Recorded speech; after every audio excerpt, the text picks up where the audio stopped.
mid-1300s, in the small Yorkshire town of Tadcaster, in northern England. By a simple, shallow grave, a body is prepared for burial. There are no grave goods to accompany this person on the last journey to the afterlife. Perhaps just a plain shroud.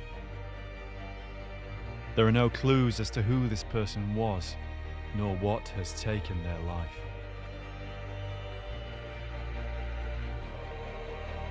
Now a team of archaeologists investigate.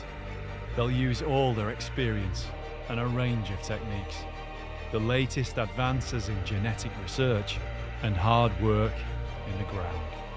A lot of people were killed in and around Tadcaster. They'll try to discover who was this person, how did they die, and what can their remains tell us about life more than 600 years ago. There was less fear of death and more acceptance that it was going to happen. Until now, the truth was known only to the medieval dead. The medieval world, the 5th to the 15th century. A team of archaeologists investigates medieval life by exploring the world of the medieval dead. We have a classic view of the storybook medieval life. We don't hear the stories about the common man trying to keep his family alive. In our stores there are hundreds, if not thousands, of skeletons. Archaeologically speaking, we can now focus in on the medieval dead people. You're looking for clues in the skeleton all the time. And you couldn't help almost look through their eyes thinking, what did they see? How did they die?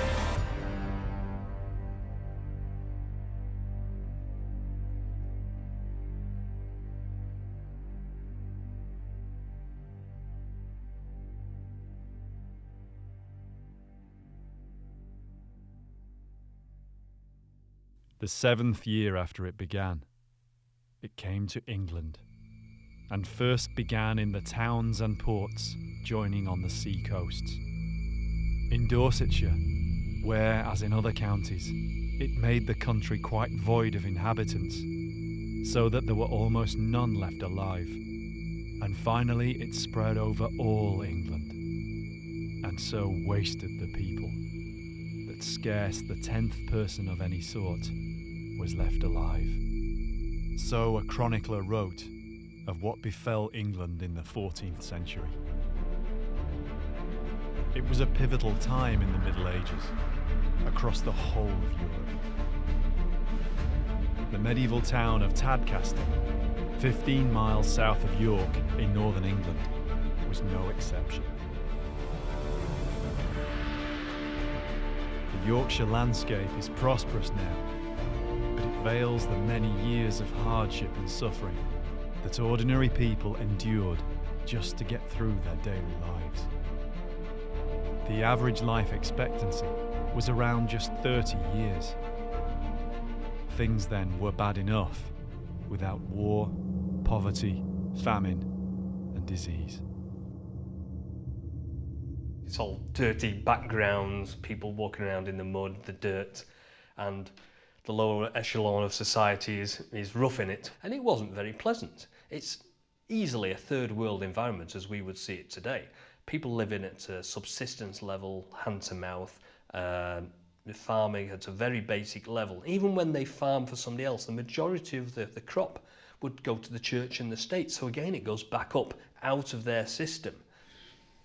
For a lot of medieval aspects of archaeology is knight's armour, the conflict. Rather than focusing at the top end of society, we can now focus on the bottom end of society, the people who lived and worked on the land at a very, very basic level. We can do scientific analysis on their skeletal remains, on their teeth, to find out where they were born, where they were brought up, and what sort of food they ate. And so at a subsistence level, we can now record that, and we can see exactly how they lived and what they went through, and sometimes even how they died. The medieval dead still exist. Around the United Kingdom, skeletal remains are kept for future study. In our stores in England, there are hundreds, if not thousands, of skeletons that have not been analysed yet. Many of them were excavated in the 60s and 70s. Some are still even unwashed, but these skeletons still warrant analysis. The University of York's Department of Archaeology preserves many such skeletons, the remains of some of the population of medieval Yorkshire. The medieval period is very interesting because there are lots of aspects still that we don't know so much about, and it's fascinating to find out more about it. There are documents that might relate to propaganda or political intrigues and so on that distort the actual evidence. And when we have the skeletons themselves and the archaeology itself, we can see what really happened in the medieval period. I think the general public is surprised that there's still so much to be left to be discovered about the medieval period. People relate to other people, so the medieval skeletons are very fascinating to the general public. In the medieval period, you see very different diseases that you might then compared to the post-medieval period or the early medieval period or the Roman period. You try to think about the social context, whether they were from a richer side or a less well-off side, and then you try to look for patterns, whether there was malnutrition at the site if it was a poorer site, or whether they were all very tall people on a wealthier site. So you try to put the skeleton straight away into its archaeological context. The medieval period is clearly a very great distinction between different classes and between different social status of individual, but also a total misunderstanding of diseases and also their cures. Malin is often called in to carry out analysis on bones found at the many archaeological sites in and around York and all over the UK. Her work entails establishing all the facts she can about an individual who lived hundreds of years ago, from the bones they leave behind. I'm an osteoarchaeologist, and what we do is we visually analyse the skeleton. So we determine the age, the sex, the living height, and any diseases the person suffered from or any injuries they suffered from. It's usually not possible to tell the cause of death. And then there are specialists who undertake biomolecular studies of human skeletons, and they can determine much more about the diet of the person by undertaking destructive analysis of the teeth and bones. And they can also often tell where an individual comes from through isotope analysis. Among the breakthroughs in biomolecular research is DNA analysis. This is revolutionising osteoarchaeology, unlocking whole new areas of potential for the study of skeletal material. In future, there'll be this new generation DNA analysis, which are called SNPs, where you can determine the eye colour, the hair colour, whether somebody had a coffee allergy, and where almost exactly somebody came from. But that's something in the future that we can do with these assemblages that are still stored in British museums. Most of the skeletons she analyses come from sites where the archaeology is already understood, often as part of a batch of several sets of remains from a recognised burial context, such as a conventional cemetery. But sometimes there's a skeleton that carries with it a little more mystery. Tadcaster has seen centuries of conflict. A castle once stood here from the days of the Normans, though it was a ruin for most of the medieval period. Not far from the town's main church, the site has lain for centuries as waste ground. Raids from the north, battles in the Middle Ages, and the English Civil War have all left their mark on the area. While the Castle Hill site has remained empty and largely free from modern building. Few people ever realised, though, that it was a place of death and decay. Simon Richardson was just a boy here when one school holiday he heard that a grim discovery had been made in the garden at Castle Hill. It sparked in him a lifelong passion for history and archaeology. When I was 11 years old, I asked the landowner, or the homeowner, if I could have a look around the garden. People said this undulating landscape was a Roman castle, but it wasn't a Roman castle. Even at 11 years old, I knew it was a motte and bailey from around the period of the Norman conquest. The chap who had the garden, he let me look around. I came back a few more times. One particular day, he showed me some photographs. And they were talking 1975, I was 11. My eyes must have lit up. There were photographs of skeletons which had been excavated from his garden. Just over here, in fact. And I missed the excavation by a few months.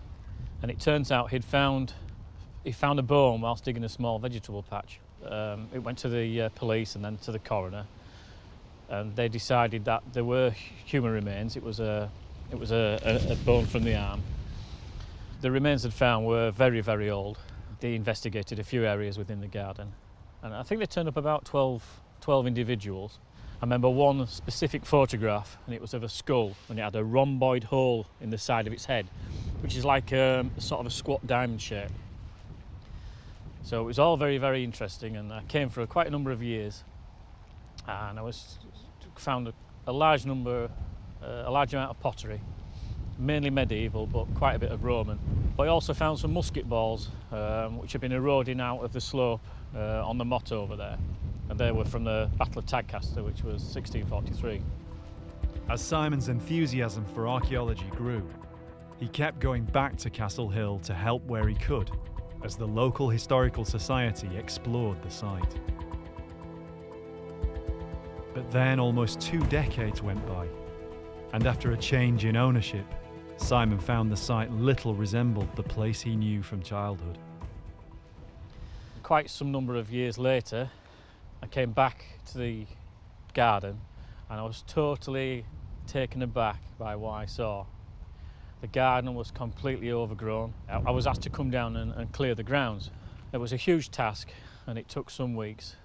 One of the first things I did was remove a large hemlock plant, which is a very poisonous plant, which had grown just to the other side of the yew tree there. So just at a fairly shallow depth, I got under the roots and my spade just caught on something which I thought was a stone, but it turned out to be a skull. It was a completely unexpected find, and it left Simon wanting to find out more. There was no evidence as to when the body had been buried, though there was one possible clue as to the individual's fate. A small trauma mark on the skull. About 96, the mass grave was found at Towton Hall. I saw some photographs of some of the skulls which had been excavated at Towton, and they had in the side of the head these rhomboid-shaped holes. Simon had heard of the excavations at Towton battlefield, where Tim Sutherland had been at work to recover the remains of victims of the battle in 1461. Remembering the skull with a rhomboid hole in the side of its skull and the ones at Towton, so putting 2 and 2 together, what I'd found there might have been a victim from the Battle of Towton. So then I got in touch with Tim. Several of the skeletons had trauma marks, including rhomboid holes, thought to have been caused by war hammers or poleaxes. Could the skull belong to a combatant who'd fled the battle during the rout and was killed or died of wounds at Tadcaster? In 2009, Tim and Simon carried out an excavation on the spot where Simon had found the skull. They unearthed the rest of the skeleton and several more partial skeletons. It seemed as if the site had been used as a cemetery, yet intriguingly, this was outside the bounds of the nearby medieval churchyard. It wasn't straightforward though. Many of the remains were less than ideally preserved. When we carried out the excavation, we came down onto several skeletons, but they're all very fragmentary or in not very good condition. And then we came down on this one skeleton that was in good condition, and there was more of it showing than the others. And so we thought, right, it was quite a robust person. The bone was in really good condition, so we thought, right, this is the one that we'll try to find out more about. And so we fully excavated it and recorded it and pulled it out of the ground, and we thought, right, this hopefully will be a good enough sample to represent the other skeletons that we found in the whole of the site. Recording data about the location, orientation and potential age of the burial was vital if clues were to be gathered that could help explain the strange burial. We're assuming that this one skeleton is representative of everybody in this cemetery because it's in a strange location. It's in the middle of a medieval castle that was falling into ruins, and there was a cemetery, a perfectly good cemetery, just down the hill that they should have really been using. So why weren't they using that? And also, some people are buried face down, some people are buried face up. Most of them are east-west, but they all seem to be in little groups, as if they've been rushed. The burials have been rushed. So there's something very unusual going on. Was it possible that the grave was conflict-related, like the one at Towton? Tim needed to consider the many layers of history affecting Tadcaster to try and understand the confusing nature of the archaeology at Castle Hill. We have an anomaly that we have skeletons in the ground, and we thought it'd be easy enough. We excavated them. Usually we can date them by the associated pottery or whatever, and therefore you can apply a period, and then you can hypothesise that they were killed in a civil war, or they were Romans or whatever, or Vikings. And then what happened was that the context they were in was completely undecipherable. And so what we needed to fix them, anchored down to a period, was a dating mechanism. That's really clear, doesn't it? Well, that was, yeah, we couldn't even walk over there, could we? There are all big trees on there, they've all gone. It's really opened it up. Yeah, look at that. Several years after the excavation, Simon and Tim returned to Castle Hill. The site has changed a lot since they were here, just as it's done throughout its history, over hundreds of years. You remember when we first came in here, that tree, half of the it was brambles. almost covered in brambles, wasn't it? Yeah. Between that tree and that tree, there was hardly any space at all. And right out here, They're and about an inch thick, weren't there was they? a huge big brambles, and also the big rabbit warren underneath. On this piece of ground, we've got evidence of Roman remains, potentially a fort or a fortlet. It's something that was guarding the river crossing here. We've got bits and pieces that might be Anglo-Saxon, and then we're into the 11th century when, for some reason, there was a castle built on this site, the classic small Motte and Bailey wooden timber palisaded castle that was built in the 11th century, obviously to guard the river crossing exactly the same way as the Roman fort would have been. The medieval castle was only in existence for about 100 years. And so I presume It's unusual, that, isn't it? Yes, it was never developed into anything other than the original Motte and Bailey timber castle. It was never fortified or extensively with stonework. And so presumably it just wasn't significant as a location for a castle anymore. And the development of the town is probably 12th, 13th, 14th century. And therefore that's when the major river crossing moves away from the ford here onto the present location of the bridge. And that's when the town develops around the bridge, as they quite often do. Yeah. And then of course this place is abandoned completely. And there's nothing here then for a significant number of years, possibly even until the English Civil War, when it was refortified to a certain degree. We know that because it was obviously fought over. Yeah. And then it looks like it was abandoned completely until the 18th century, or the late 17th, 18th century, when they built the house. And then of course they turned it into formal gardens. And that brings up the question as to why these skeletons that were found here in the 70s, and then we subsequently refound, why were these skeletons buried on these bodies buried on the top of this hill? Are they Roman? Are they Anglo-Saxon? Are they Norman? Are they post-Roman? Are they English Civil War, for example? Are they people that died during one of the sieges of Tadcaster? Or are they significantly later? And we need to know that. The important bridge at Tadcaster forms a vital crossing point of the River Wharfe. Historically, its position has held significant strategic importance. This means the town has been no stranger to war over the centuries, particularly in the medieval period. Tim had to consider a number of possibilities, to support the idea that the skeleton might have been the result of conflict. In the early 14th century, the Scottish leader William Wallace led attacks into England, and many were killed during his raids on the York area. It's not commonly known that the Scots travelled this far south and succeeded in creating a lot of damage, but they did. They moved further south than this, and there were conflicts in and around, this area, and it's known that there was conflict when the Scots invaded in the early 1300s down here. But the most significant military event in the Tadcaster area for hundreds of years dated to the 15th century, more than 150 years after Wallace.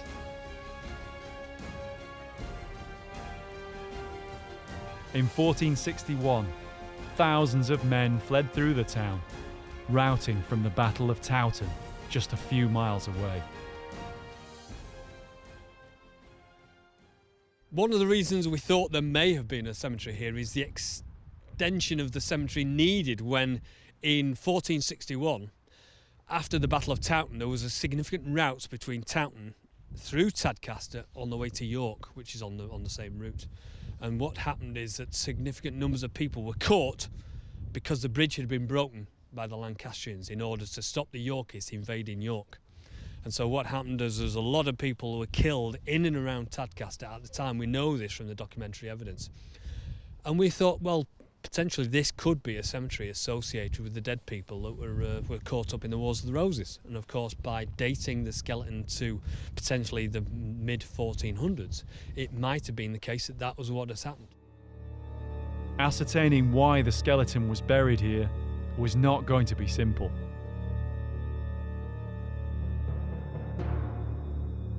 It wasn't even clear what sex it was. Detailed analysis was needed.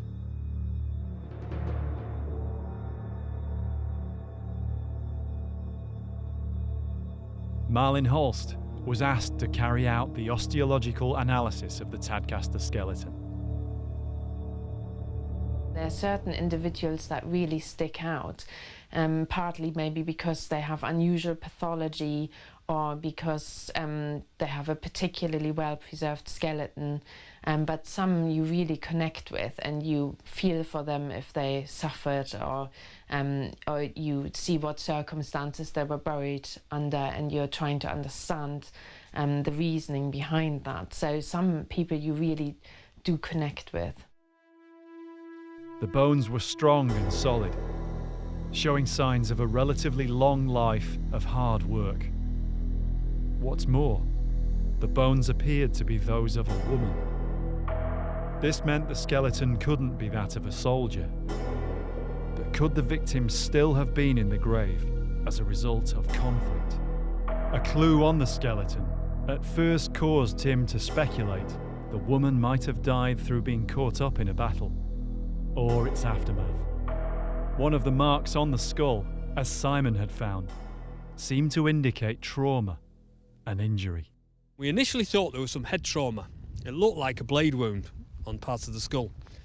And so we got really excited and thinking, this is it. It is a result of head trauma during conflict or whatever. Subsequently, had the skeleton analysed and it looked like it was done by a spade.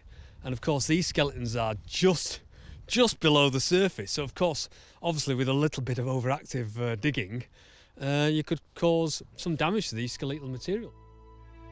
The radiocarbon result finally puts paid to the idea of a conflict-related cause of death. The skeleton was from the mid-1300s. This put it too late to be as a result of Wallace, and too early for Towton. One by one, the options were being eliminated. So of course that's another thing we can just wipe away and say, fair enough, now we've managed to cancel that. So it's like we know that they're not Roman, we know they're not Anglo-Saxon, we know they're not from the 15th century, the Wars of the Roses, we know they're not Civil War soldiers that were fighting in and around the settlement here and the castle itself. And so we managed to squeeze it down to a very narrow period of time. Tim was forced to think again. What else was going on in the mid-1300s in Yorkshire? This is where we start getting some interesting results, because we radiocarbon dated it, and it dated quite securely to the early to mid 1300s, because the castle has already been abandoned by them. If the castle's been abandoned, it's obviously waste ground. It might have been farmed or cultivated as a private allotment. But if something happened in a very short period of time that accumulated large numbers of dead people in a small cemetery, and that was unusual. Rushed burials, particularly of more than one body, could suggest a cause of death that in some ways was even more terrifying than battle. One of the things that immediately strikes you is that the whole of Europe was decimated by the Black Death, by the plague. Between a third and half the population potentially died, of Europe died. A significant number of people died in and around Tadcaster. And that means that the cemeteries would have been full. Within a few months or a year or so, the cemeteries would have been full, because there's just nowhere else to put them. There could be potentially hundreds of people dying in a very short period of time in and around Tadcaster, and the surrounding district, because remember, this is a parish church.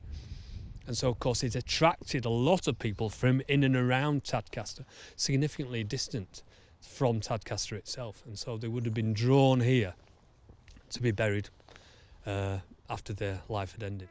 The Black Death ripped across the landscape, wiping out entire communities. Yorkshire was no exception. For the people of medieval England who experienced it, life was never the same again.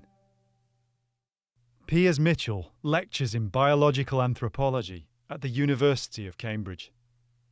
He's studied how what we now know as bubonic plague spread throughout medieval Europe. There are certain epidemic diseases like bubonic plague that many people would have never experienced until the epidemic swept through. And then virtually everyone would have been exposed to it, and a proportion of people would have died. For example, in the Black Death in 1348, perhaps 50–60% of people seem to have died in Europe. Coping with such catastrophic losses must have been traumatic for the survivors, who had to rebuild their lives.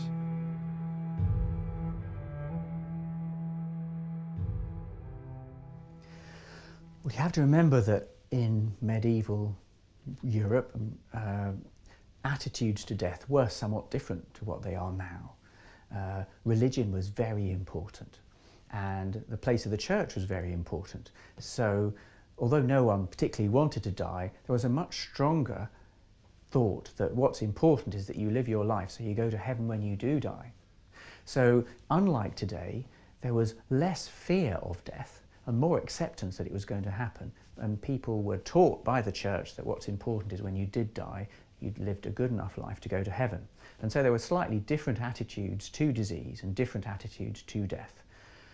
You didn't necessarily have to be cured of a disease to have a good life, but so long as you prayed and ticked all the boxes from the point of view of the church, then it didn't matter if you died early, because if you went to heaven, that's what life was all about to the medieval mind.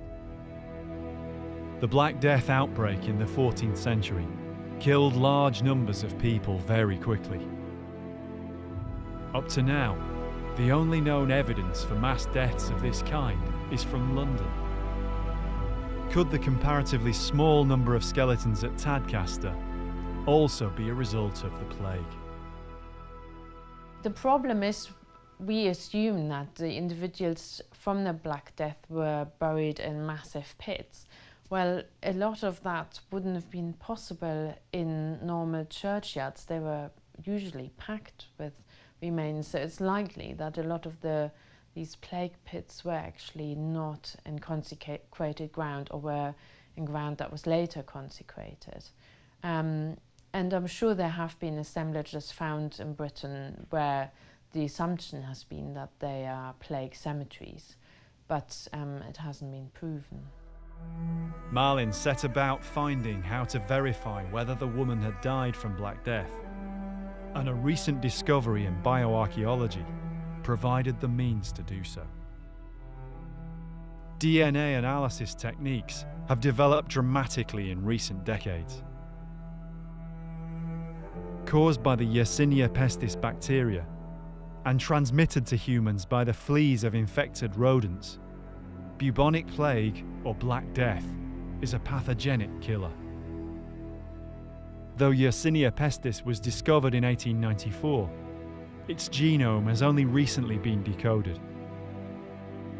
This genomic sequence now allows scientists to pinpoint the existence of bubonic plague in the intact DNA of ancient skeletons.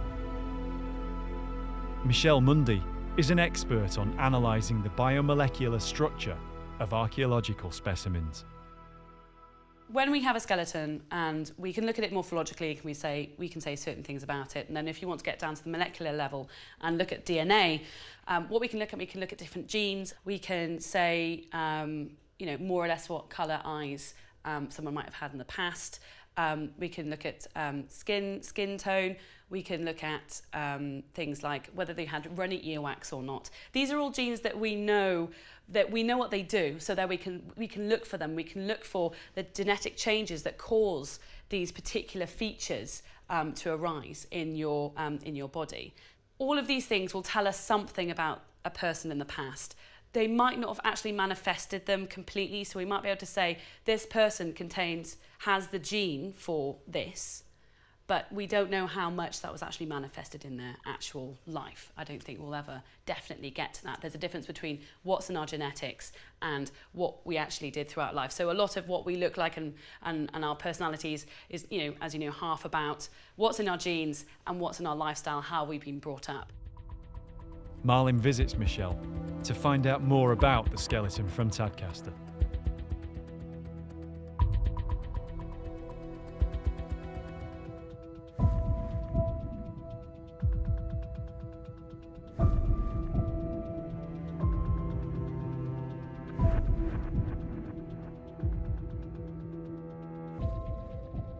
It would be interesting to see whether this skeleton actually is related in any way, or the mass grave is related in any way to the Black Death.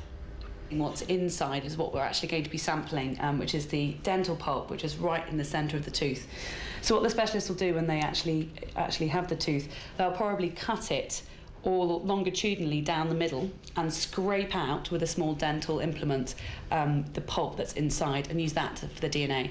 Although you can get DNA out of any tissue that's surviving, the best to go for, or the best material to go for, would be the teeth, because the dental enamel is what's protecting the DNA inside. It's much harder for things to get inside teeth than it is for things to get inside bone, and vice versa to get out as well. So we want to use a tooth that is as intact as possible, has as much of the enamel there which would have protected the DNA inside, and we want these roots to be fused. We're going to have to take one of these teeth out of the jaw, and we were going to go for this one here. Yeah. Unlike the other ones, it doesn't have quite as much wear.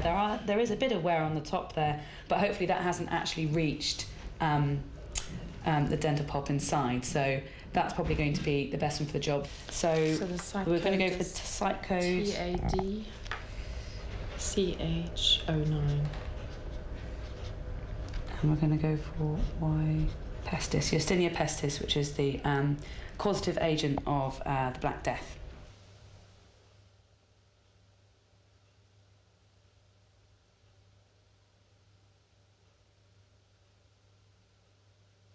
The trouble with plague is that it kills you too quickly for your skeleton to react to it. So we'll need to use DNA, because you won't be able to look at a skeleton and say, we think this person has died of plague. Whereas you can look at a skeleton and say, we think this person might have been suffering from tuberculosis or leprosy and those sorts of ailments. We can look at the skeleton for that, because they are long-term diseases where your bone, often, they might have had it for a long time, and in which case your bone has actually reacted to the disease. Plague, no chance. Well, the DNA analysis would be very, very interesting in terms of whether we can tell whether this individual did suffer from the plague, because, as Michelle has said, this is something that we just cannot do from the osteological analysis of the skeleton. Did the woman die as a result of plague? As the plague spread across Europe, it had a great effect on the structure of society. Entire cultures had to adapt quickly to enormous losses in their working population. The Black Death swept right across Europe from 1348 to about 1352 and had major effects, not only on people's lives, but the social structure of Europe at that time. It seems that perhaps 50 or 60% of people across Europe died during the Black Death. Firstly, it would have profound effects on the genetics of medieval Europeans. If you think there's something different about the 60% that died and the 40% that didn't. So it's quite likely to have significantly affected our gene pool now, so that we may be better able to resist certain kinds of infectious disease because those of us that couldn't cope with the Black Death had our genes removed from society. Secondly, it had significant effects upon the population number. A lot of the poor had to rely on the little work that was available. They were attached to the land. They couldn't move about and live where they wanted to. A lot of them had to live where their hut was, and they had to give a lot of their income on work for a particular landowner or noble. When you have 60% of workmen die, then you suddenly have this bizarre position where there's a shortage of labour and people can move around because the landowner next door is prepared to pay you to go and work for him. And people could move to towns and get work there because all the labourers were dead. And so suddenly people weren't tied to the land anymore. They weren't semi-slaves to the nobility. And we have a complete breakdown and change in the way people saw the ability to advance themselves, to move around the country and to change their career path. So in many different ways, the Black Death had a major effect on both Britain and the rest of Europe, so that we find life in the 12th and 13th century is very different to the late 14th and 15th century. Societal changes like this help pinpoint events such as plague in the historical record, even though until very recently there was no way to identify archaeological evidence. Now the DNA results are in, and Tim has exciting news. But just before we've done the research, somebody finds the DNA of the Yersinia pestis. And so obviously not to utilise that would have been crazy. So we asked them, and it tentatively looks as though it's evidence of the plague, which is unbelievable. And it's very unusual, I believe, because to find a plague cemetery that's not either a mass grave or somewhere very urban like London, for example, where they found huge burial pits from huge plague pits. But to find what looks like almost a normal cemetery with evidence of the plague in it is fantastic. And so it leads on to other things. You know, what can we say about this cemetery? What can we find out about the plague that's not evidence in a mass plague pit, for example? And so it's really good news for us. We've answered the main question. It does look like it's a plague cemetery. That ties in with the date really nicely. It also explains why they're where they are in an old abandoned castle. And so in terms of the remit of why we were doing the research, we've got a result. It's been fantastic. The presence of Yersinia pestis in the DNA of the skeleton from Tadcaster is extremely interesting, because we are only just starting to be able to even detect the DNA for Yersinia pestis. The genome for Yersinia pestis has only just been found about 1.5 years ago. So this is very new stuff. We can never normally tell how people died unless it was a traumatic death, for example, a skull injury or something like that. So it's very rare that we can say what a person's cause of death is. And in this case, of course, we also can't say Yersinia pestis or the plague was definitely the cause, but it's very likely. If she suffered from the plague, then it's likely that that was the cause of death. So would this explain the burials at Tadcaster, in the remains of the castle, away from consecrated ground? The problem of having to bury sudden large numbers of dead would have given the people of Tadcaster a serious problem. What's happening is the normal method of dying and disposal of the dead has been interrupted. There are just large numbers of dead. The cemetery is expanding to its limits. And now we've got evidence. It's actually burst out of the cemetery and it's gone into this waste ground, which was the old abandoned medieval castle. Every day, 1 or 2 people are dying in a very local community. So imagine if you people you know and they're literally dying around you, one after the other, one day after another, and then another one goes. And it must have induced some sort of terror in you because you don't know when you're going to go or if you're going to go. And so the whole atmosphere must have been really charged by this whole uncertainty about, are you going to survive? Are you going to end up on this hill in an abandoned castle up outside a normal cemetery? But you would have heard about it throughout Tadcaster, throughout the whole of York, throughout the whole of England and beyond England. It was spreading across Europe. Even though it's known that plague affected almost all the country, DNA analysis like this provides a way of finding conclusive archaeological proof.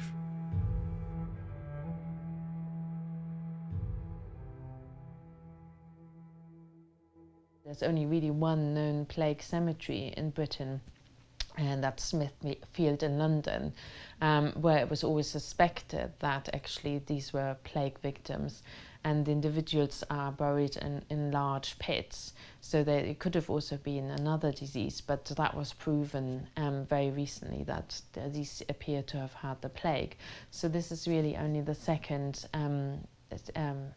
individual or the second assemblage from Britain where this has been proven, so it's very exciting. And the excavation only uncovered a couple of skeletons and only one of those was lifted, so we don't really know the extent of the grave or the number of skeletons, but it's possible that this is a plague pit and there are many skeletons there. Many questions have been answered about the life and death of a woman buried in a shallow grave with a few other individuals over 6.5 centuries ago. For Simon Richardson, it's decades since his childhood interest and enthusiasm for archaeology set him on the way to discovering the skull at Castle Hill. I suppose this garden's played a bit of an important part in my life because, you know, finding what I found here, I mean, this is just some of the examples of the pottery I was finding in the flower beds. I suppose you could say this handful of pottery got me where I am today. I'm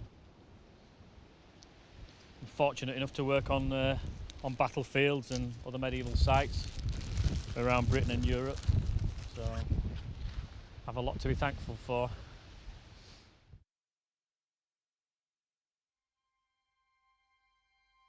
The woman whose body Simon discovered had lain within sight of the church in which he himself was married and in which his children were christened.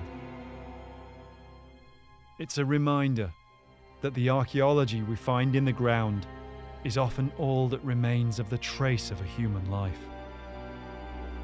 Such is the fragility of what we leave behind, beyond written record or living memory.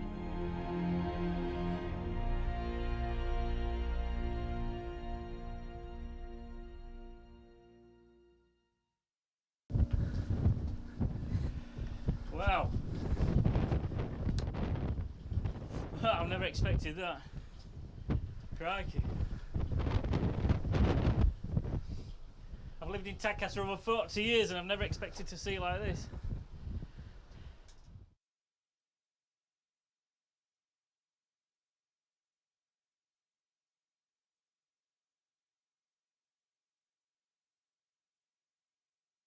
You do think about these people when you dig them up. I mean, they're only bones, they're only human remains when we find them, but who was she? Was she an important person within the town? Was she a mother? You know, she probably worshipped in this church. She probably crossed the bridge nearly every day to go to the other side of the town. Drank in some of the old taverns and things. washed her clothes in the river. These things we'll never know. I mean, all we have are the human remains to go on. But it doesn't stop you thinking. Once upon a time, she was a living, breathing person, and she's ended up in this bit of waste ground. We now know she died a horrible death. She died of the plague.